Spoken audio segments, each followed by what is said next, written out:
1988년생이시고요. 예, 맞습니다. 네, 그리고 은퇴는 50세 정도 생각하신다고 하셨고요. 예, 예. 88년생이시면 이제 35세 남자분 기준으로는 기대연령 82세 정도 된다고 이제 통계청에 나와 있고요. 네, 그러면 저축 가능 기간은 15년이고 은퇴 후에 생존해야 되는 기간이 32년 정도 되시고요. 네네. 그리고 현재 수입이 270, 현재 소비가 120이니까 저축 가능 금액은 한 150만 원 정도 네, 계산이 되시고요. 은퇴 후에 월 생활비 지금 시점에 300만 원이면 50세 시점에는 410만 원 정도가 있으셔야 되고 네, 80세 시점에는 한 800만 원 정도가 이제 매달 있어야 된다는 계산이 나오시고요. 네, 그러면 은퇴 후에 총 생활비가 22억 정도 나오세요. 네, 그리고 이거를 지금 시점으로 환산하면 한 16억 5천 정도 이렇게 음, 나오는데 현재 금융자산이 한 3,800 정도 있다고 하셨고요. 네네네. 그래서 여기서는 일단 미래 인플레이션을 2.1%로 계산을 하고요. 네, 예금을 할 때는 예, 한번 시뮬레이션 돌려볼게요. 그럼 얼마나 음, 저축하면 이 돈을 모을 수 있나? 네, 이 예금을 할 때는 한 3.3%, 그러니까 과거 23년치 금리고요. 네, 투자를 할 때는 뭐 자산 배분 같은 걸 해서 한 8% 정도 수익이 나온다라고 가정을 하고 네, 시뮬레이션을 한 거예요. 네네.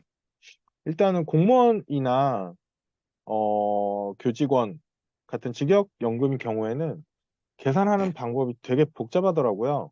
네, 그래서 맞습니다. 제가 계산하는 방법을 아직 모르겠어요. 네, 저도 그래서 모르겠어요. 네, 그래가지고 일단은 이제 DB형 정도일 것이다라고 가정을 하고 아, 여기 보고 있거든요. 음, DB형이 급여 어느 정도 계속 오르잖아요. 네, 그 최종 급여의 몇 퍼센트 이렇게 계산을 하는데 뭐 공무원 음, 연금도 계속 쌓았으니까 DB형 수준의 연금에다가 국민연금 일반 직장인 국민연금 플러스 되는 개념이 아닐까 음, 이렇게 생각을 하는데 이제 명확하지 않으니까 예, 일단 일반 직장인도 국민연금은 빼고 계산하거든요. 아, 예. 예, 그러니까 이제 공무원연금에서 그 부분은 빼고 한 DB형 정도는 적립이 된다라고 가정을 해서 한번 해보는 거고, 현 직장 근로기간이 어느 정도 되세요? 지금 6년 차입니다. 6년 차. 6년 차시고, 이게 DB형 계산할 때는 현직장 근로기간이 이제 반영이 돼가지고 계산이 돼서 예, 그거를 좀 넣었고요. 예금을 하게 되면 한 달에 270만 원 정도 예금을 하셔야 돼요. 270만 원. 네, 그러니까 이제 불가능하죠. 현재 네, 저축 가능 금액이 150인데 그걸 넘어서니까 네, 불가능하고 만약에 투자를 한다. 현재 네, 있는 금융자산 3,800도 투자를 하시고 이제 추가적인 저축 금액도 투자를 해서 약 8% 수익이 난다라고 하면 네, 한 달에 133만 원 정도 투자를 하시면 이제 노후 자금이 준비가 됩니다. 네, 그러니까 가능은 하죠. 네, 현재 저축 가능 금액이 150이고 그거보다 작은 금액을 투자를 하면 되니까 네, 이제 예금으로는 불가능하지만 투자를 네, 했을 때는 이제 노후 준비가 가능하다 이렇게 일단 결과는 그렇게 나오세요. 음, 그리고 뭐 예를 들어서 일반 직장인 경우 국민연금이 한 달에 100만 원 정도 나온다고 하면 네, 65세 생활비의 한 20% 정도 되세요. 네, 그러니까 지금 133만 원 저축해서 그 8% 수익률로 굴리는 거는 네. 국민연금이나 이제 공무원연금에서 그 부분은 빼고 계산한 거거든요. 아, 예, 그러니까 은퇴 후 월 생활비 300만 원을 50세부터 지금 51세부터 계속 받는다라고 가정한 거거든요. 네, 근데 이제 65세부터는 국민연금이 나오니까 네, 네, 공무원연금도 그 즈음부터 나오겠죠. 네, 맞죠. 그러면 이제 그게 추가되는 개념이시기 때문에 300만 원의 노후 준비는 가능하다. 이렇게 보이시고요. 그리고 이제 하나 더 계산을 같이 해본 게 뭐냐면 나이가 50세가 아니라 45세부터 55세까지 쭉 계산을 해봤어요. 네, 계산을 해보면 이제 예금으로는 어쨌거나 은퇴는 불가능한 상황이고요. 네, 투자를 했을 때는 아까 말씀드린 50세 목표를 하면 한 달에 130만 원 추가 저축을 하면 되고 네, 근데 이게 55세라고 하면 66만 원만 하면 되세요. 66만 원. 네, 한 달에 저축 투자해야 되는 금액이. 이게 왜 네. 그러냐면 저축하는 기간은 5년 늘어났는데 노후에 써야 되는 기간 5년이 줄었잖아요. 네네네. 그래서 이게 확 줄어요. 아, 그러니까 만약에 60세까지 일하겠다. 그러면 저축해야 되는 금액이 훨씬 줄거든요. 음, 혹은 반대로 말하면 이제 저축이나 투자를 꾸준히 하면서 60세까지 일하면 노후에 쓸 자금이 확 늘어날 수 있는 거죠. 음, 네, 그래서 그런 식으로 좀 계산은 되셨어요. 음, 그래서 일단은 지금 소비를 굉장히 적게 하셔가지고, 네, 예. 충분히 뭐, 노 준비는 가능하실 것 같아요. 근데 이게 뭐 지금은 그런데 네, 집을 이제 사게 되면 아, 네, 이제 원리금이 나가야 되는데, 그렇죠. 예, 그러면 이게 뭐 가능할까 싶어가지고 집은 언제쯤 사실 계획이세요? 저는 한 5년 안에는 금액은 어느 정도 생각하세요? 이게 저는 대구여서요. 아, 네, 예, 뭐 한 5년간 열심히 모아서 한 1억 정도를 예금 지금 모으고 있는 거를 1억 만들어서 네, 보고 나머지는 다 대출로 해서 일단 살까 싶은데 한 4억대는 할 것 같아요. 음, 네, 네. 예, 그러면 어, 결혼 원리금을 혹시 결혼하셨어요? 예, 결혼했습니다. 아, 그 혼자 버시고요? 아니요, 저 같이 벌어요. 아, 이 수입이 같이 버시는 수입이세요? 아닙니다. 270? 제 것만 아, 적은 겁니다. 네. 예. 아내분 거랑 같이 하시면 이제 좀 달라지겠네요. 근데 예, 이제 아내도 저랑 같이 똑같이 이렇게 아, 개인연금하고 하는데 네, 어, 아내도 이제 많이 받아 이거 뭐지 이제 50세 뭐 네, 55세 은퇴를 목표로 하다 보니까 그럼 네, 결국 100만원씩 넣어야 되는 결론이 비슷하게 나오잖아요. 그렇죠. 내가 프리랜서라서 DB도 없단 말이에요. 그러니까 네, 퇴직금이 없어요. 네, 네, 네, 오히려 월 납입해야 되는 금액은 더 커지겠죠. 그렇죠. 네, 그러면 이제 그렇게 생각을 하게 되고 그리고 또 자녀 계획도 한 명은 있으니까 뭐 또 뭐 블라블라 하면은 네. 와 이게 진짜 되나 지금 아이가 어디에 한 명 있으세요? 아니요 이제 낳을 계획인데 그러면 예 지금 한 명 기준으로 지금 다 쓰셨잖아요. 네네네 그 만약 부부 기준이면 현재 수입 소비도 늘어나겠지만 은퇴 후 생활비 600만 원으로 늘어나거든요. 네 은퇴 후 생활비 600만 원으로 생각하신 거예요. 저는 600까지는 아닌데 그, 그 예, 1인 뭐 적정 그게 지금 177만 원인가 뭐 그런 거 같더라고요. 2인 생활비도 270밖에 안 돼요. 아 2인이 270인가요? 네, 1인이 100, 정확히 지금 기억 안 나는데 100 얼마고 곱하기 2는 아니고요. 아 그래요? 네, 네, 네. 왜냐하면 한 명이 살아도 집이 하나 필요하고 두 명이 아 살아도 한 집에 살잖아요.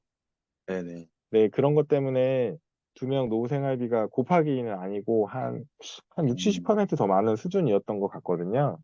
아 근데 이게 왜냐하면은 이제 나이 들면 그냥 건강했을 때 기준이잖아요. 병이 그렇죠. 맞습니다, 그냥 맞습니다. 산다는 그냥 건강하게 살았을 때 기준인 거고 네, 분명히 병이 들고 아프고 이제 그럴 것인데 그렇죠. 예, 그렇게 되면 치료비나 병원비나 뭐 아무리 보험을 지금 뭐 들고 있긴 해요. 보험 네, 들고 네, 뭐 진단금 있는 보험 이런 거는 그냥 기본적인 보험은 들었는데 네. 뭐 병원에 계속 다니게 되고 이러면은 그거 갖고는 안 되겠다. 둘이 합쳐서 그래도 한 500, 600 정도는 있어야 되지 않을까?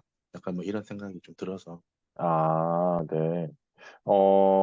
일단은 지금 보면, 예, 은퇴 후 생활비 좀 높게 잡으신 거예요. 맞아요. 높게 잡았습니다.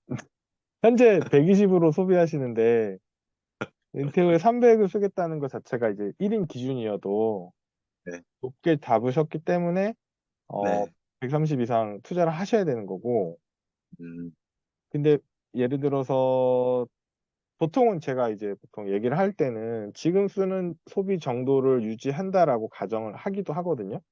예, 예, 그러면 이제, 나 지금은 뭐 한 달에 뭐 영화 극장에도 가고, 외식도 몇 번 하고, 막 약간 이런 기준이 있잖아요. 삶의 어떤 네, 질. 그렇죠. 예, 네, 그 정도는 최소한 유지하고 싶다를 이제 보통 많이 이제 말씀을 드리거든요.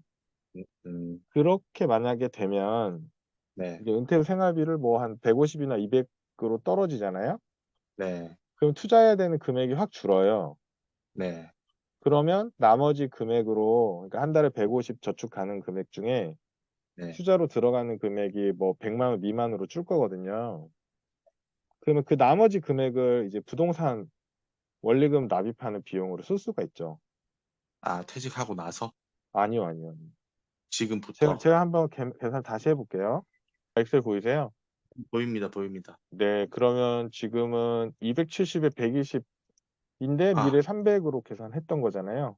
예, 예. 이거를 좀 인간적으로 음. 200 정도로 해볼게요. 아, 왜냐하면 뭐, 저는 지금 200으로 했어요, 200으로. 200으로 하셨어요? 그러니까 그 제가 연금이 50세에 퇴직하면 그래도 한 100만 원은 나오니까 예, 예, 예. 200만 더 필요하면 된다. 네네네. 합산합니다. 이 말입니다. 예. 네. 그러면 일단은 연금 빼고, 그러니까 국민연금 빼고, 아니, 예, 공무원연금 빼고, 예, 일단은 내가 개인연금으로 모아야 되는 거 예, 예, 맞아. 기준으로 한번 계산을 해보면, 네, 지금 여기 오른쪽에 있는 게 그건데, 네. 70만 원 정도를 하시면 돼요. 아, 예. 네. 그렇게 하시면 DB, 200만 원 정도는 되거든요. DB로 요 생, 했을 때인가요? 진짜? 예, DB 기준이에요. 아, DB 플러스 그 자산 배분 투자를 했을 때 기준이구나, 그죠? 맞아요, 맞아요. 예, 예, 예. 네. 그래서, 음, 그러면 150만 원에 저축 가능 금액 중에 70만 원만 노후 아, 자금으로 준비하시면 되잖아요. 예, 예. 예. 그러면 80만 원이 남잖아요. 네. 요거를 주택 자금에 쓰실 수 있죠. 아, 그죠? 그럼 한 달에 원리금 80이면, 예, 대출을 받아서 할 때 충분히 그 금액을 이제 산정해서 하실 수 있잖아요. 네, 만약에 이게 이제 두 배가 된다, 아내분도 뭐 비슷한 수준이라고 하면, 예, 한 달에 한 150 정도를 아파트 네. 원리금 상환금에 쓸 수 있는 금액이 되거든요. 그렇죠. 네, 그러면 대출을 꽤 받으실 수 있겠죠. 네, 한 3, 4억 정도 받을 수 있겠네요. 네. 그렇게 되면 주택 마련이랑 노후 준비랑 동시에 준비할 수 있다라는 계산이 나오죠.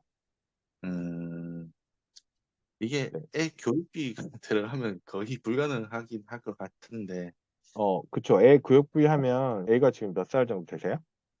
아직 마이너스 살이죠. 아직 안 태어났으니까. 네. 이제 그 현재 소비가 확 늘어나면서 네, 그렇죠. 저축 가능 금액이 확 줄어요. 네, 예, 맞죠. 예. 그래서 그런 부분이 좀 가만히 될 수 있고, 음, 근데 이제 이 버퍼는 갖고 계세요. 음, 뭔지 아세요? 버퍼요? 예. 가지고 계신 여유 리소스가 있어요. 어떤 거죠? 은퇴 나이를 늦추면 됩니다. 아, 그러니까 저 60살까지 일할 수 있긴 한데, 그러니까요. 그러니까 여기 아, 이 밑에 보이시죠? 네, 이게 나이가 은퇴 나이 기준으로 해서 네, 금액을 산정한 거예요. 음, 그 50세 기준에는 70만 원 해야 되잖아요. 그렇네요. 근데 55세까지 일하시면 한 달에 28만 원만 하시면 돼요. 그렇죠. 근데 뭐 55세까지 일할 것 같으면 60 해야죠, 뭐. 그러면 이제 한 달에 150인데 네, 여기서 이제 아파트 관련 자금 뭐 한 그렇네. 60, 70 하고 그럼 자녀한테 또 60, 70 쓸 수 있잖아요. 그렇네요, 예. 네, 노후 자금 30으로 커버가 되니까.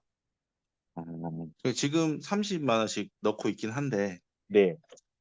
그러니까 좀 그런 거예요. 그러니까 뭐 60세까지 하면은 당연히 부족함이 없을 거란 거는 대충 제가 공부했을 때도 그 계산은 나오더라고요. 60살까지 다니면 뭐 연금도 뭐 150에서 200 사이 정도는 나올 것 같고, 그리고 음, 지금부터 제가 35인데 제가 지금 프리즘을 한 지도 그러니까 그 전부터죠. 작가님 책 보면서 따라한 게 2020년부터 시작했으니까 뭐 32살 때부터 이제 시작을 계속 해오고 있으니까 한 30년 정도를 거의 이제 연수익 뭐 7, 8% 저는 공격형 그거기 때문에 성장형이라서 7, 8% 하면은 뭐 충분히 여유 있을 거라는 건 알고 있습니다. 될 거라고 믿고 있는데 이제 은퇴 나이를 10년 줄이려고 하다 보니까 이게 가능한 건가? 이게 제가 궁금했던 부분이거든요. 뭐 현실적인 부분들 이런 것들 다 감안했을 때.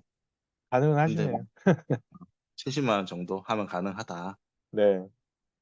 근데 이게 또 뭐 일단 지금 종잣돈 집살 대출 빼고 그냥 종잣돈 한 1억이라도 모으려 그러면 지금 당장에 또 이렇게는 또 못 붙는단 말이에요. 그래서 그렇죠. 네, 그래서 또 향후 한 5년 뒤부터 이제 부어야 될 건데 그러면 제 나이가 40살이고 그럼 50에 퇴직한다 그러면 10년밖에 없는데 그 10년 불가능하죠. 불가능하잖아요. 그죠? 네. 뭐 어쩔 수 그래서 없다. 이게 약간 조율을 하실 필요가 있는 게, 네, 저는 어떻게 생각하냐면, 네. 집을 좀 싼 거 사자 이런 주의예요. 아, 노후 실, 자금은 일단 세팅해 놓고, 네네네. 네. 그러면 거기에 나머지 자금으로 이제 집을 준비할 수가 있잖아요. 그렇죠. 네. 집에 대해서 약간 눈높이를 낮추면 노후 자금과 별도로 주택 네. 할 수 있거든요. 근데 일단 뭐 연금에 있는 거 돈 다 빼가지고 연끌해서 집으로 가겠다라고 하면 이제 사실은 저는 제가 드릴 말씀은 없어지는 상황이긴 하고요. 저는 절대 그런 짓은 안 합니다. 예, 절대 저는 그렇게 못할 것 같고 네, 원리금을 갚으면서도 그냥 뭐 안정적인 연금 흐름이 있었으면 좋겠다. 물론 네, 너무 네, 비싼 집 되겠지만은 그래도 네, 대구는 뭐 아직 저 서울이나 이런 데 비해서 뭐 그렇게 많이 비싸진 않으니까요. 뭐 구축 한 15년 된 아파트들 30평대가 한 4억대 정도 하니까 네. 몇몇 구만 피하면 되지 않나요? 그죠? 그 하나만 피하면 돼요. 아, 예. 서울. 예. 그래서 이제 서울이나 경기도에 계신 분들 상담하면 네. 잠실이나 강남 가고 싶다는 얘기를 하시는 분들이 있어요. 아, 그 제가 할 말이 없죠. 왜냐하면 그렇죠. 나는 예. 자동차는 벤틀리를 타야겠다, 2억짜리. 근데 거기에 대해서 제가 할 말 없잖아요. 아, 잠실에 신축을 가겠다고 하는 거, 그거보다 훨씬 더 큰 얘기라고 저는 생각하거든요. 음, 음. 근데 예를 들어서 지금 대구도 마찬가지, 다른 지역도 마찬가지지만, 난 수성구에 꼭 들어가야겠다, 신축으로. 네. 38평 들어가야겠다. 그러면 이제 더 이상 드릴 수 있는 말씀이 없는 거죠, 제가. 저 이거 뭐 이쪽에다 쓸 수 있는 돈 자체가 없는데. 그래서, 근데 이제 만약에 그게 아니라면, 노후 네. 준비와 주택 마련, 그리고 네. 자녀까지도 어느 정도 가능하고, 그리고 뭐, 이제 이 상담의 목적 중에 하나는, 일하는 네. 기간이 늘어나면 예. 생각보다 그렇게 부담스럽지 않은 금액으로 준비할 수 있으니까. 음. 노동의욕 고치? 뭐 이런. 아, 긍정적인 방향으로. 근데 이게 물론 이게, 할 때까지 계속 똑같은 금액으로 지금 이렇게 넣어서 투자를 한다는 거잖아요. 아니에요, 아니에요, 아니에요, 아니에요. 소득 대비로 계속. 넣는 금액도 네. 인플레이션만큼 추가한다는 가정이에요. 그러면 만약에 지금 50세라고 하면 70만 원 정도를 넣으면 충분하다 이건데 네, 지금부터 50살까지 70만 원 매달 넣으면 된다 이 말 아닌가요? 70만 원, 지금은 70이고, 아, 내년엔 70만 원에 2.1% 추가. 그 금액을 넣어야 된다 이 말입니까? 네, 맞습니다. 왜냐하면 2점. 70만 원이 30년 후에 엄청 작은 금액이거든요. 아, 그러니까 매년 물가만큼은 네. 더 넣는다는 가정이 있어요. 여기 이렇게. 납입 인플레이션을 더. 네. 아니 근데 그러면 월급이 저만큼 안 오르는데 인플레이션만큼 월급은 여기에 급여 인상률 4.5%라고 제가 적었잖아요. 저희 2%도 안 되는데요, 공무원. 제가 공무원 급여 인상률을 조사해 본 적이 있는데, 올해 2.3%예요. 네. 7%가 넘던데요. 그 호봉 연요? 인상분 계산 안 하셨죠? 호봉 인상분이요. 네, 그것도 오르는 거잖아요. 그렇죠. 본봉만 놓고 봤죠. 예. 네네네. 그 분봉 테이블 가지고 지금 말씀하신 거죠. 네, 맞아요. 예. 네, 그거 말고, 네. 제가 그 엄청 어렵더라고 그래서 9급 뭐 몇 호봉부터 시작해서 예, 뭐 예. 4급 몇 호봉, 그러니까 막 그 은퇴할 때까지 네. 그걸 막 찾아보고 물어보고 해가지고 계산해 보니까, 공무원이 음, 초봉은 작은데 네. 이제 호봉 인상분이랑 몇 년 되면 무조건 승급하고 뭐 이런 게 있잖아요. 그렇죠. 예. 근속 네네. 승진하고 이런. 네, 근속승진 하잖아요. 거. 근데 그거 계산해 보니까 대충 7, 8% 나오시더라고요. 그러니까 과거에. 어, 여기 여지껏 여태까지도 그렇게 나오나요? 네, 제가 최근에 계산한 거였어요. 그렇구나. 네, 이 4.5%는 우리나라 전체예요. 음, 네, 그래 대기업, 중소기업 뭐 다 달라서 음, 일반화하기는 어려운데, 음. 공무원은 생각보다 많이 올라서 저도 좀 놀랐어요. 그러면 올해 70만 원 넣었으면 다음 해에는 70만 원 곱하기 1.02를 해야 된다 이 말이다. 그죠? 그쵸, 그쵸. 예, 그거만큼 추가 납입을 네, 해야 네, 된다 이거. 네, 네, 아, 계속 늘려나가야 된다. 네, 그 가정이에요. 그러니까 되게 심플하게 보면 세액공제 한도를 계속 넣으면 어느 정도 맞으실 것 같아요. 근데 지금 세액공제까지 다 넣으려고 하니까 그건 좀 너무 빡세가지고. 지금 70은 넣으셔야 되는데, 지금도? 아, 지금요? 네. 그리고 50퇴직 원할 때 그렇게 넣는 거고 60이면은 30만 넣으면 되잖아요. 아, 맞죠? 맞아요, 맞아요. 아, 이거 그래서 55세는 30만 넣으시면 돼요. 네, 그래서 저는 만약 60이라 그러면은 20만 넣어도 충분할 거 아니에요. 아, 그쵸, 그쵸, 그쵸. 네, 그래서 일단 30을 넣고는 있는데, 아, 네. 30도 괜찮습니다. 예, 아, 예, 그러면 뭐 어찌됐든 뭐 계속 일해야 된다는 결론이네. 네, 그래서 그렇지만 노후 네, 준비랑 주택 마련이랑 자녀 교육비도 어느 정도 지금 다, 나온다는 것도 아, 오케이, 오케이. 그죠?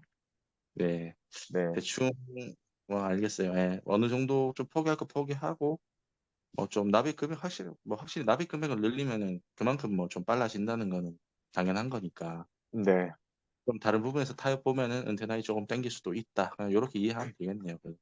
그쵸. 그때 가서 네, 어 자산 상태 한번 체크해보고 네네. 해보시면 이제 가능하실 것 같아요.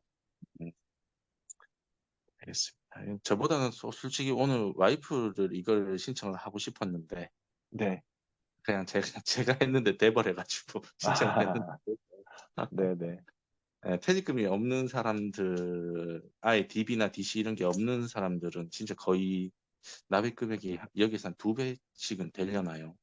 여기 보시면 네, 이 오른쪽에 그래프 보이시죠? 네네네. 지금 이게 여기 있는 파란 점선, 그러니까 빨간 점선이 이제 DB형에다가 투자를 더한 거예요. 아, 근데 빨간색 예, 예. 여기 선이 직선으로 팍 올라간 데가 보이시죠? 네. 이게 DB 수령 금액 1억이에요, 1억. 아, 그쵸. 예. 50세 퇴직 시에. 예, 예. 그러니까 1억이 없는 거잖아요. 그렇죠. 퇴직금이 없으면, 그러면 여기서부터 선이 이렇게 빠지는 거예요. 음, 대충 감은 오시죠? 네, 옵니다. 예. 네네. 만약에 이 정도만 저축했다고 하면 이렇게 가는 거예요. 그 그리고, 차이만 있습니다. 네. 그리고 음, 여기 위에 있는 거는 예금으로만 하는 거라서 은퇴 시점에 돈은 한 9억이 모아야 되는데 그렇죠. 9억이 이렇게 빠르게 소진이 돼요. 그렇죠. 그렇죠. 왜냐면 수익률이 3%밖에 안 되니까. 예, 근데 그렇죠. 밑에 있는 거 선이 수평으로 가잖아요. 네네. 여기 있는 금액에서 이 8% 수익만 가지고 생활비가 되기 때문에 돈을 안 까먹는다는 얘기예요.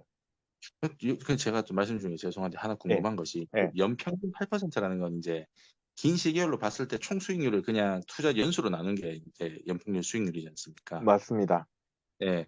근데 이게 뭐 그때도 제가 본 것 같은데 이게 약간 좀 운발이 필요하잖아요. 제가 막 타섰을 때 마이너스 인 해가 막 심하게 마이너스인 해가 있으면은 더 빨리 소진되기도 하고 뭐 경기가 좋아가지고 막 불었다가 계속 죽을 때까지 소진이 안 될 수도 있고 막 여러 가지 경우들이 있는데 그거는 그냥 어떻게 할 수 없기 때문에 개인 운발에 그냥 맡겨야 되는 부분인가요? 그냥 어, 진짜로. 그게 이제 시퀀스 리스크라고 하잖아요. 예, 제 채널 영상에도 있는데, 이제 봤어. 수익률의, 예, 순서에 따라서 리스크가 있다는 건데, 운빨에 따라서 하기에는 너무 위험하잖아요. 예. 그래서, 주식만 가지고 가면 안 되냐라는 질문에 안 된다라고 답변할 수 있는 게 그거거든요. 아, 그쵸? 장기 수익률은 주식이 더 높죠. 근데 그렇죠. 내가 딱 은퇴를 했는데 주식이 하필 2022년처럼 훅 빠져버렸다. 음, 아니면 2000년, 2001년, 2002년처럼 3년 내리 빠져버렸다. 그러면 시퀀스 리스크에 탁 걸리거든요. 네. 그래서 시퀀스 리스크를 해제하는 방법이 수익률이 좀 왔다 갔다 해줘야 돼요. 어, 나빴다, 좋아졌다, 좋아졌다, 나빠졌다. 이게 예. 이어지면 안 돼요. 어, 그잖아요? 맞아요. 예. 근데 이제 자산 배분 같은 경우에는 이제 제가 책에서 이렇게 분석할 때 연단위 성과를 계속 분석해서 넣는데 네. 마이너스 성과가 1년 이상 간 적은 없었거든요. 그렇죠. 예. 네, 뭐 미래를 장담할 수는 없지만 근데 주식 네. 같은 경우에는 2, 3년 동안 마이너스 난 적도 되게 많아요. 네. 네, 그러면 이제 그건 시퀀스 리스크가 되게 높다라고 할 수 있고 자산 음, 배분은 예를 들어서 올해 마이너스 났지만 다음에 플러스 나고 음, 이러면서 그게 이제 해칭이 되는 거죠. 음, 그래서 상대적으로 다른 투자에 비해서는 시퀀스 리스크에 대비가 되어 있다라고 이제 보여지는 거고요. 그렇게 해석이 되고. 네. 또 최근에 위기 때 같은 경우에는 진짜로 현금 말고는 다 떨어졌었잖아요. 그쵸? 예, 그런 경우들이 또 많이 반복되고 이러면은 저 같은 경우는 이제 성장형이기 때문에 주식 비중이나 이런 것들이 높은데 이제 뭐 단기 채권이나 현금 가지신 분들만 이제 좀 괜찮았던 그런 장이었지 않습니까? 그 얼마 전까지. 작년을 보면 네, 작년 초 대비해서 한 봄, 3, 4월까지는 금이 가장 많이 올랐어요. 20% 가까이 올랐거든요. 네네, 그리고 하반기 9, 10월 달에는 달러가 또 많이 올랐었잖아요. 네, 그러니까 현금만 좋았던 건 아니에요. 아, 네.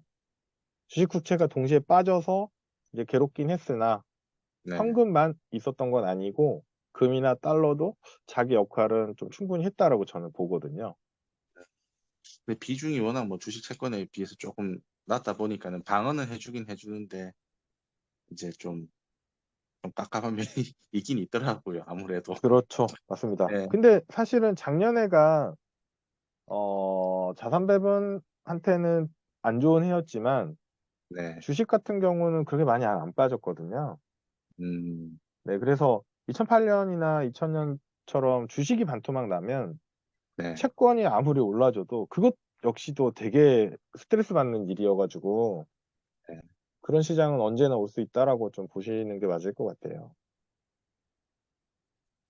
하여튼 뭐 하나 포기해야 되네. 여기 밸런스 게임이네요. 어떤 것들은 좀 밸런스 게임이네 결국은. 그렇게 이해하는 게 마음 편하겠네요. 그냥 진짜로 그냥 일정하게 그냥 계속 똑같이 부으면서 그냥 시간으로 승부 보는 것밖에는 답이 없겠네요. 네, 나머지 변동성은 시간으로 승부 보는 게 이제 답인 것 같아요. 제가 보기에도. 네, 네, 맞는 것 같습니다. 네. 알겠습니다. 60에 정년퇴직 하는 걸로 마무리 지을게요. 네, 오늘 고생하셨습니다. 늦은 시간에. 예, 감사합니다.